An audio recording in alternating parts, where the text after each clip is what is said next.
प्रिय भाई बहनों, आज हम सभी कक्षा 9 में इतिहास विषय के अंतर्गत पहले पाठ का अध्ययन करेंगे, जिसका नाम है फ्रांसीसी क्रांति।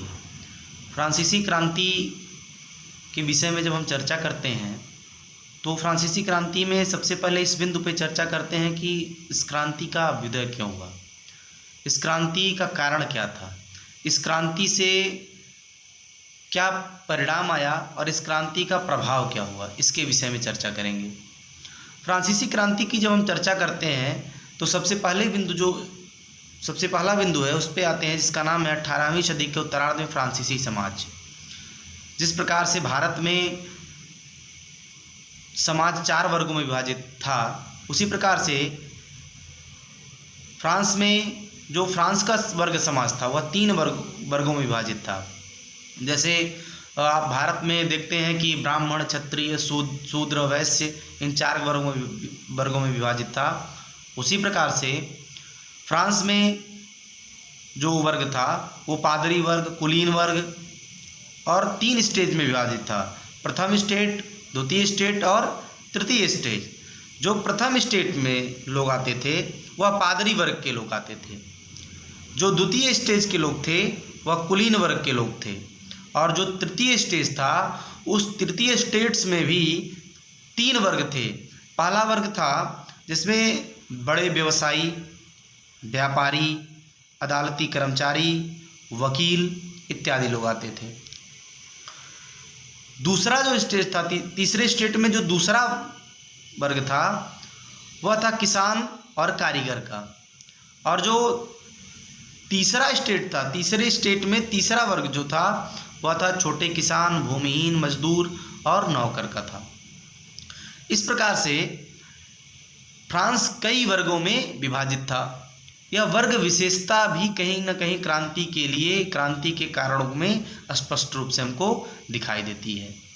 जब हम फ्रांस के समाज की चर्चा करते हैं तो फ्रांस के समाज में हम देखते हैं कि जो वहाँ की पूरी आबादी थी, ठीक है, 100%, उन 100% आबादी में लगभग जो 90% हिस्सा था वो 90% हिस्सा किसान वर्ग का था। अब इसमें स्थिति क्या होती थी, इसमें लगभग 60% जो जमीन थी उस जमीनों पर कुलीन वर्ग, चर्च और तीसरे स्टेट्स के जो अमीर थे यानी कि व्यवसायी लोग थे, व्यापारी लोग थे, उनका कब्जा था या उनका अधिकार था। प्रथम जो 2 स्टेट था, प्रथम 2 स्टेट का मतलब जो कुलीन वर्ग और पादरी वर्ग के लोग थे, या उन लोगों को जन्म से ही या कह लें कि जन्म से कुछ विशेषाधिकार प्राप्त थे। विशेषाधिकार जैसे कि इन वर्गों को करों से छूट दी जाती थी और इनको सामंती विशेषाधिकार भी प्राप्त थे। सामंती विशेषाधिकार का अर्थ ये हुआ कि वह किसानों से कर को वसूलना, उसका उपभोग करना इत्यादि उनके अधिकार क्षेत्र में आता था। चर्च भी किसानों से करों का एक हिस्सा वसूल करती थी। चर्च यानी कि जो पादरी वर्ग था वह भी तो वसूल करता ही करता था, लेकिन जो चर्च था वह भी इन लोगों से कर वसूल करता था, यानी कि यह दोहरे कर के मार्ग को झेल रहे थे। तो कहीं न कहीं इसके आधार पर भी उनके अंदर क्या था, एक असंतोष था। चर्च जो किसानों से हिस्सा वसूल करते थे उसको टाइद कहते थे। टाइद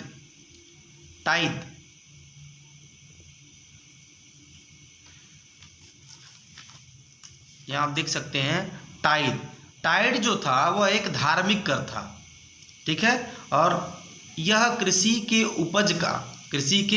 उपज का 1/10वां हिस्सा वसूल किया जाता था। इसके अलावा वहाँ के लोगों को कुछ प्रत्यक्ष कर भी देने पड़ते थे। अब यह प्रत्यक्ष कर जो था वह वहाँ की सरकार को देने होते थे। सरकार यानी कि जो वहाँ के लोग थे, वहाँ के जो राजा थे, उनको इन करों, इन अपने उपज से इनको कर देना पड़ता था।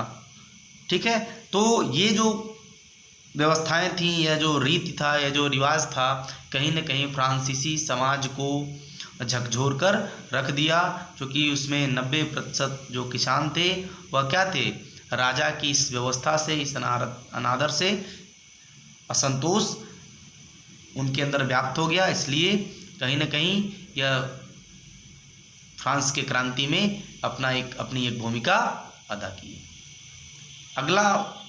अगले वीडियो में हम और विस्तृत चर्चा करेंगे। धन्यवाद।